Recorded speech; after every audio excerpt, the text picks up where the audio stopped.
verdad es que es un gusto para mí el día de hoy contar con la doctora Verónica Hernández para que nos ayude al primer jueves del año, que es un retomar y es un reto para todos este 2021, que espero que sea lleno de muchas cosas buenas, lleno de muchas bendiciones y lleno de trabajo y salud para todos ustedes y sobre todo mucha salud para sus pacientes, que no perdamos el enfoque de prevención y de predicción en todas las maniobras y en todas las personas que tocamos para siempre estar alertas. Y enfocado a esto, pues esta vez quise invitar a la doctora Verónica Hernández, quien nos acompaña por vía electrónica desde Colima, si es que no me equivoco.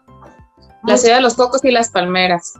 ¡Guau, qué rico! Yo me acuerdo mucho de muchas olimpiadas nacionales en Colima y me acuerdo de un montón de guacamayas y un montón de cosas ahí que estuvieron padrísimas y que en algún momento de los bloopers de los jueves les voy a decir que pasen esas fotos de cuando no tenía tanto cachete. Pues bueno, voy a presentar a la doctora Vero y les vamos a platicar un poco de lo que vamos a hablar el día de hoy, que es emergencias obstétricas, que bueno, ustedes son más que expertos en eso, pero lo que me gustaría en esta ocasión es dar tips para las mamás, tips para que las mamás que están en casa puedan identificar estas emergencias obstétricas, porque ahorita pues se pueden saturar hospitales, se pueden saturar la atención y lo que quiero es disminuir como falsas alarmas, realmente saber qué debemos hacer en las verdaderas emergencias obstétricas, identificarlas claramente y que por supuesto sus médicos pues puedan tener respuestas alentadoras de esto y que se puedan pues apoyar de algún inicio de algún tratamiento o por lo menos saber cuándo sí es pertinente llamarle al doctor y que además ustedes conozcan todo lo que sus médicos hacen para prevenir y para pues tratar estas emergencias obstétricas en el contexto de su casa y en el contexto de su trabajo. La doctora del hospital, vaya, o del consultorio y del hospital. La doctora Verónica Hernández, ella es ginecóloga, bueno, es médico cirujano de la Universidad de Colima, es ginecóloga y obstetra también egresada de la Universidad de Colima, del lugar del que ella también es docente ahora de pregrado, lo cual es, pues es un gran honor. Creo que los médicos nos gusta mucho esta parte de seguir formando y pues no hay más que agradecer la oportunidad de servir y creo que la docencia es una de las grandes pasiones de muchos de nosotros.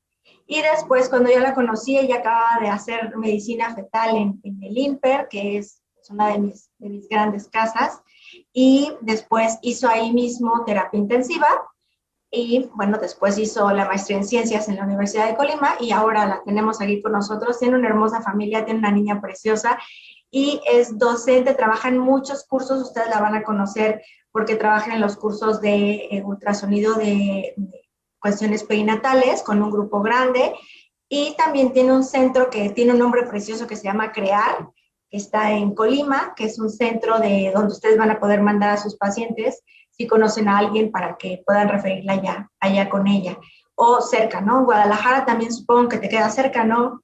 Sí, bastante cerca.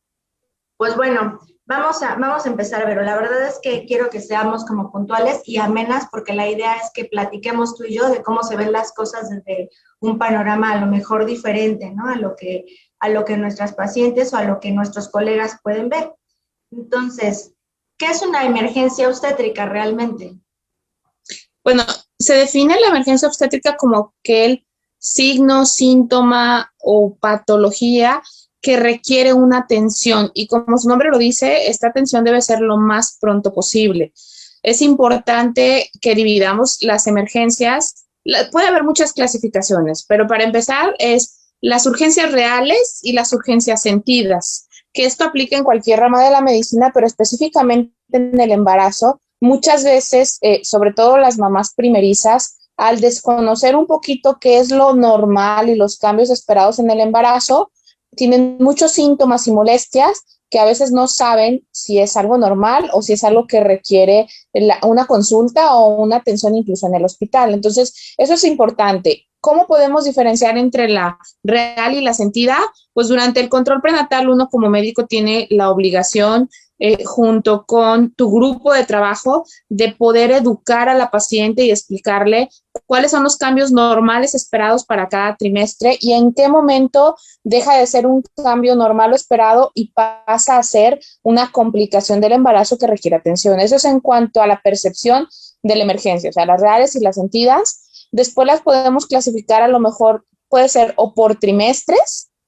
Hay patologías que son específicas de cada etapa del embarazo y puede ser también por aquellas que son relacionadas con el embarazo o no relacionadas con el embarazo, pero que ocurren durante el embarazo. Por ejemplo, cualquier otra enfermedad, una apendicitis, una infección diarreica, respiratoria, que no tiene relación con el embarazo, pero que obviamente se presenta durante el embarazo y eso puede modificar completamente el pronóstico. Eso es respecto al tipo de enfermedad a lo mejor que encontraríamos.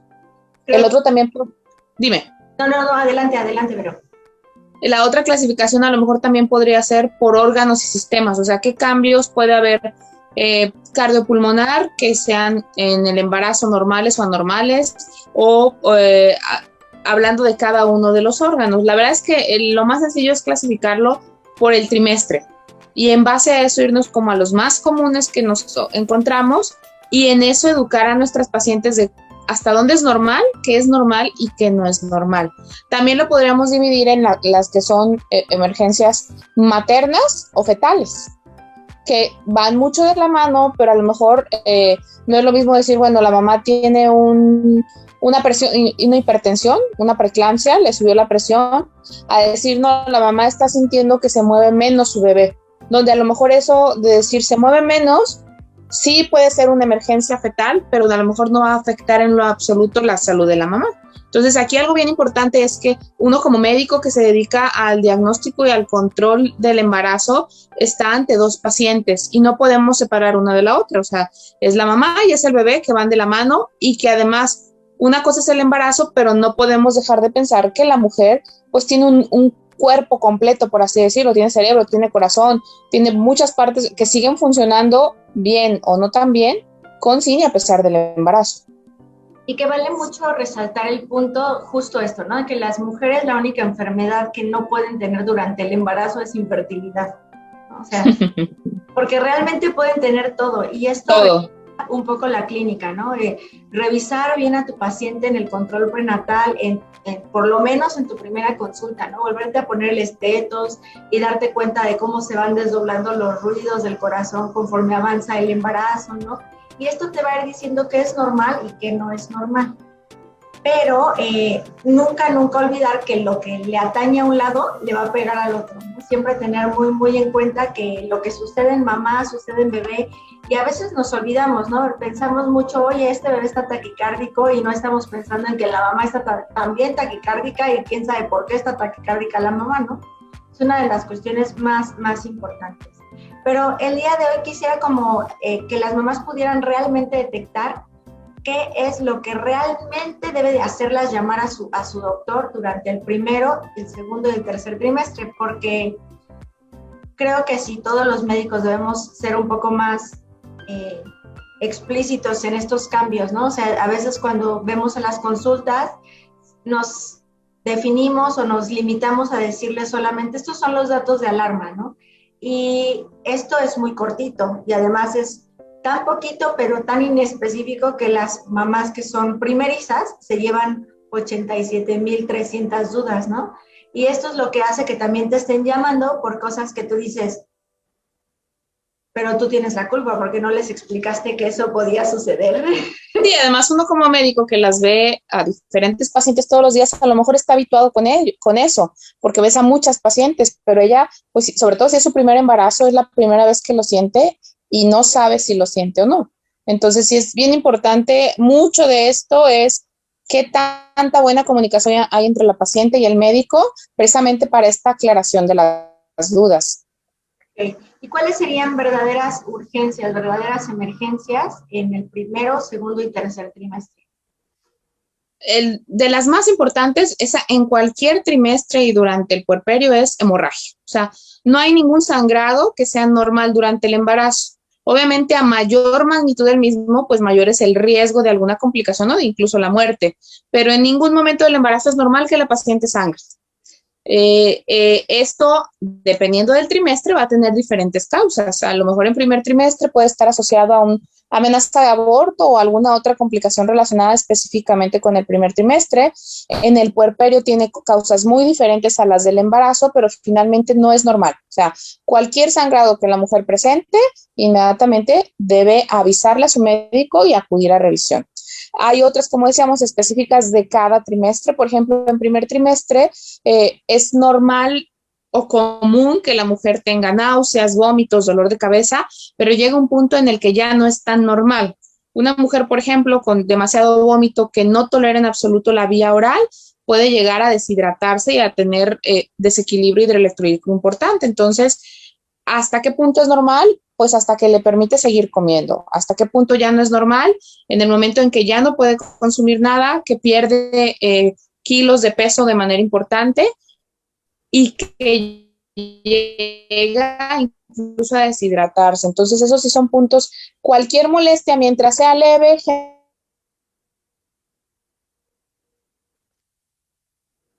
nos congelamos. Qué tristeza. Vero está realmente congelada, muy congelada. Ya está conectada ya se descongeló. Bueno, nos quedamos en que se estaban deshidratando. Sí, ese es un dato que ya se salió de lo normal definitivamente. Entonces yo siempre les digo, yo te creo a ti. O sea, si tú me dices, mi bebé no se mueve, yo te creo porque tú eres la que está sintiendo eso. Entonces yo prefiero que a mí me avisen, revisarlas y que finalmente les diga, sabes que todo está bien, vete a tu casa tranquila a dormir, a no hacer caso. Entonces, porque también el estado mental de la paciente, esa tranquilidad, va a mejorar no nada más la relación médico-paciente, sino también, por supuesto, los resultados perinatales. Entonces, en el segundo trimestre, a partir de la segunda mitad del embarazo, por ejemplo, hablando de emergencias fetales, pues es que el bebé no perciba a la mamá adecuadamente los movimientos. Esto, como decíamos, a lo mejor a la mamá no le va a afectar como tal en su salud, pero pues obviamente lo que queremos es que al final lleguen a un buen término mamá y bebé. Y siempre un dato de, ¿sabes qué? Pueden ser que las cosas no vayan bien, es que la mamá se cambie lo que ella ya percibía como normal, que son los movimientos. Específicamente podríamos enumerar una lista impresionante de datos de alarma. Por ejemplo, la fiebre, y sobre todo ahorita en el contexto de una pandemia, pues no es normal que una mujer tenga fiebre en ningún momento de su vida. Dolor intenso, independientemente de dónde sea, si tiene o no relación con el embarazo, ningún dolor intenso es normal. Y es igual, hay que valorarlo, a lo mejor no es nada de qué preocuparse, a lo mejor puede ser una simple lumbalgia, que ya la paciente tenía algún problema desde antes y se intensifica con los cambios normales del embarazo, pero más vale valorarla y ya con esto poderla referir o no a su casa o con algún especialista. Algo que también es bien importante es mencionar que no hay que confiarnos, o sea, el embarazo de bajo riesgo no existe. O sea, existe aquella mujer que tiene un riesgo habitual, que es el mismo de la población general, y aquella que tiene alto riesgo. Alto riesgo, ¿qué significa? Esta paciente tiene más probabilidades de complicarse que la que no tiene ese factor en específico o esos factores en específico de riesgo. Pero el bajo riesgo no existe, y esto lo menciono sobre todo porque a veces se confían mucho, o sea, pacientes que aparentemente no tienen antecedentes de importancia, que el embarazo va muy bien, y dicen, no te preocupes, todo va a estar bien, es de bajo riesgo. Entonces, el bajo riesgo no existe. Sí, que nos lleva mucho a pensar esta parte de cómo clasificamos los médicos el alto y el bajo riesgo, y algo que nosotras estamos muy habituadas en decir, si tienes alto riesgo, pero alto riesgo ¿para qué? Porque si no sabemos para qué, no podemos vivir el embarazo con miedo o curándolo con pulseras rojas, ¿no? Que la verdad es que no le van a ayudar, no le van a ayudar a nada. Y es justo lo que hacemos en el consultorio muchas veces y en muchos contextos, ¿no? A veces solamente con el interrogatorio nosotros queremos averiguar para qué tienes riesgo, pero sobre todo qué podemos hacer con ese riesgo, cómo lo podemos disminuir o cómo lo podemos por lo menos igualar, porque en muchas ocasiones pues esto de disminuirlo la verdad es que sería utópico, ¿no? Pero justo esto, ¿qué es lo que nosotros hacemos en la clínica que nos lleve a disminuir esos riesgos? Hay de hecho muchísimas estrategias que podemos utilizar. Ya está bien establecido, realmente no tenemos que inventar nada. ya está bien establecido. La primera consulta es súper importante porque es cuando, como tú dijiste, realizamos un buen interrogatorio, una buena exploración y en base a eso clasificamos si hay antecedentes de importancia o datos específicos de este embarazo que nos pueden hacer que esta paciente tenga mayor riesgo de complicaciones. Y recordemos que la palabra riesgo quiere decir que es probable, no es una certeza de que va a ocurrir. Entonces, mayor riesgo es, como dices tú, mayor riesgo para qué, y en base a eso damos un manejo bien específico. No es lo mismo decir, tiene mayor riesgo para Down, por ejemplo, en donde ahí lo que tienes que hacer es simplemente hacer las pruebas para descartar ese problema, a mayor riesgo de preeclampsia, a mayor riesgo de parto pretérmino, donde ya las estrategias van enfocadas a prevenir esa complicación, y además hay muchas cosas que se pueden hacer en la actualidad que realmente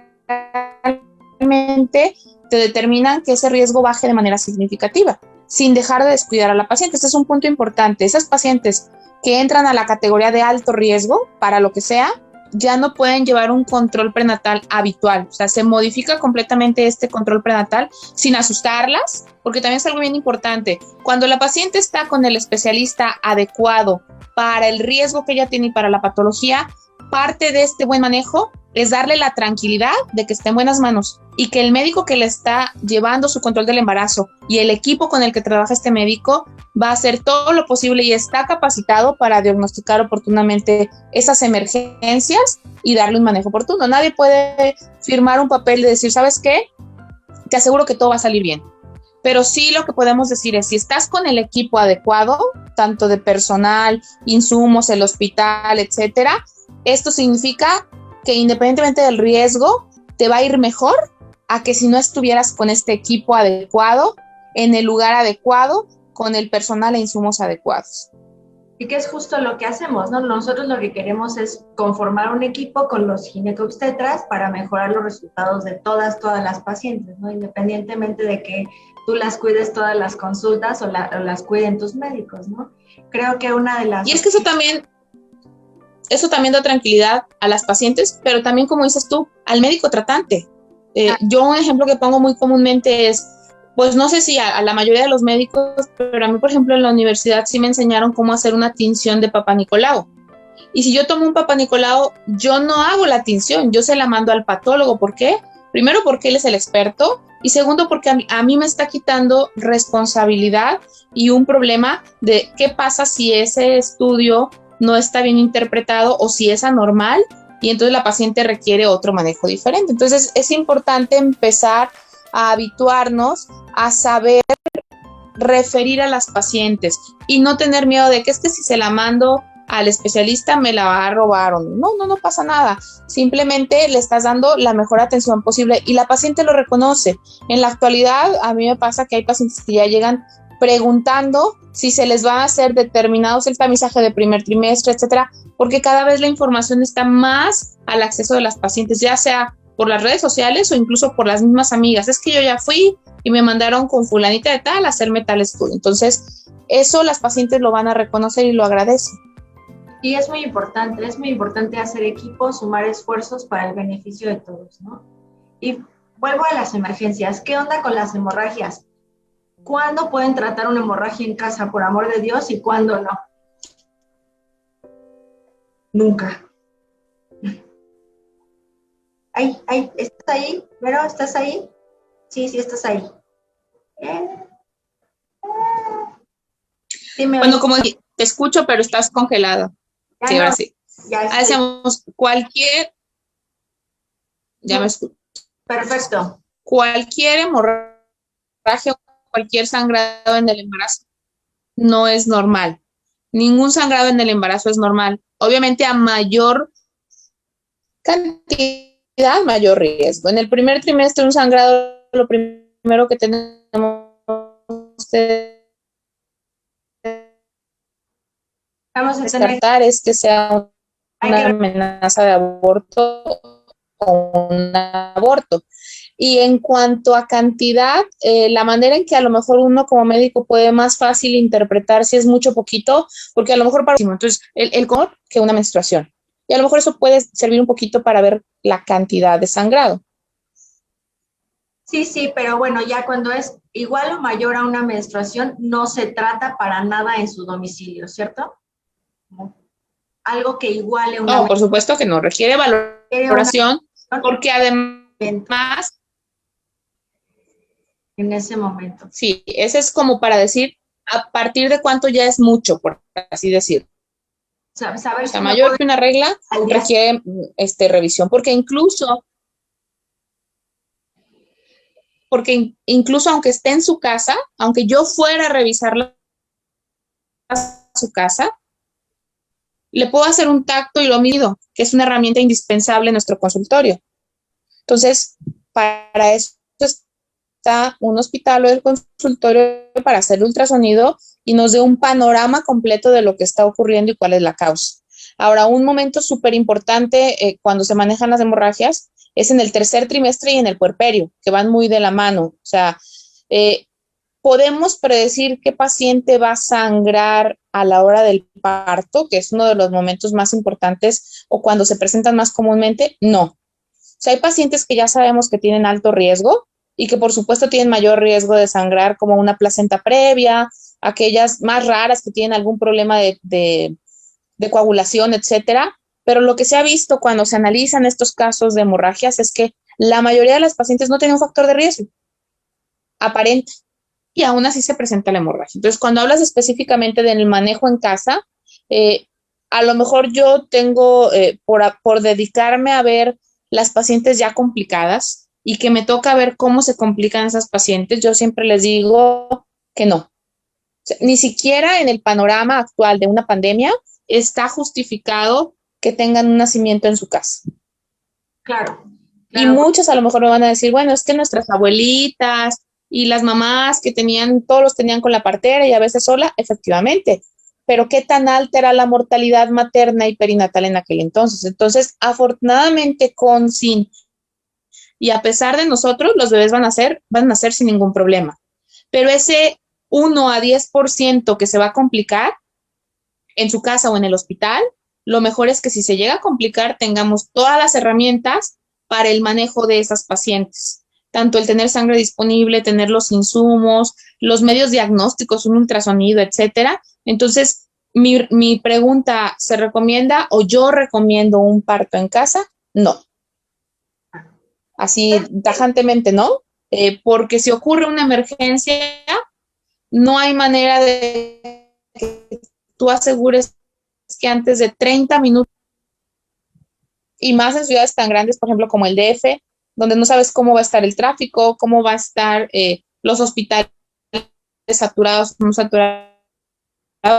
Y y creo que como justo esta parte, no sé si me escuchas ahí, eh, esta parte de que sí, los médicos siempre estamos pensando, no es que estemos pensando mal, sino siempre queremos estar adelante de las complicaciones más allá. que pueden existir, aunque sea la proporción muy chiquita, ¿no? O sea, no es que no queramos que tu parto sea romántico y que sea lo mejor que, claro que queremos, pero lo que queremos es estar listos por si no es así, justo eso, ¿no? O que sea así, pero cuidando todo el resto. Entonces, bueno, pues vale mucho la pena considerar esto. Si tienen una La hemorragia, seguridad y la salud, y siempre, ¿no? Seguridad la ante seguridad y la salud de la paciente no son negociables. O sea, no se puede negociar. con nada se negocia, ¿no? O sea, no podemos.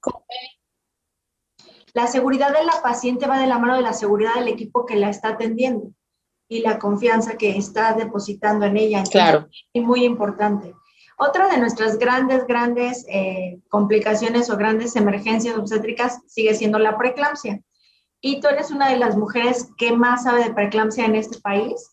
Eres una de las grandes, pero la verdad es que sí, no solamente para la prevención y predicción, sino sobre todo para los Gracias. las crisis en agudo. Entonces, ¿qué podemos hacer? En casa sí podemos hacer algo. Sí, claro. Para empezar, la preeclampsia no se da de un día a otro. Estar desde el principio del embarazo y ahí sí, en primer trimestre tenemos las herramientas en el tamizaje de primer trimestre para saber cuáles pacientes tienen mayor riesgo que otras y poder dar aspirina, entre otras medidas, para disminuir ese riesgo. Pero vamos a suponer que la paciente no tuviera ningún riesgo. La recomendación es que en su domicilio ellas tengan su equipo su baumanómetro para tomarse la presión por lo menos una vez por semana, aunque sean de un riesgo que no sea alto. Si son de mayor riesgo, pues a lo mejor con mayor frecuencia. Que cuiden su peso. El peso es súper importante en el embarazo. O sea, el empezar más de los kilos recomendados es un factor de riesgo para muchísimas complicaciones. El estar al pendiente y conocer cuáles son los datos que nos podrían indicar que una mujer tiene la presión alta, como dolor de cabeza, zumbido de oídos, que ellas vean lucecitas, todos esos son datos. La paciente debe conocer perfectamente que esos son datos que nos pueden sugerir que tiene la presión alta y se debe tomar la presión. La verdad es que un baumanómetro ahorita lo puedes encontrar chino desde 300 pesos hasta los más caros de miles de pesos, pero realmente no es una inversión tan grande y son bien fáciles de utilizar porque nada más aprietas un botoncito para que tú lo tengas en tu casa, porque además, desgraciadamente, en nuestro país todos tenemos por lo menos un familiar que tiene hipertensión. Entonces no es una compra innecesaria. Si no la usas para ti, pues va a servir a lo mejor para el abuelito o la abuelita para que esté vigilando su presión. Entonces esa sería una recomendación. Sí, es muy, muy importante tener vigilados esos datos y sobre todo pensar en los colaterales, ¿no? O sea, en cómo está mi glucosa, cómo está mi peso. Yo generalmente en las consultas les platico mucho de la preeclampsia, como todas lo hacemos, y les digo que las 34 semanas para mí en el embarazo es como quitarle las ruedas a las bicicletas, ¿no? Entonces, en las 34 semanas, todo lo que los médicos podemos hacer para cuidarlas, llegamos hasta ahí, desafortunadamente. Todos nuestros resultados que podemos cuidar o mejorar, que hemos demostrado con medicamentos y todo, es hasta las 34 semanas. Después ya es la prevención.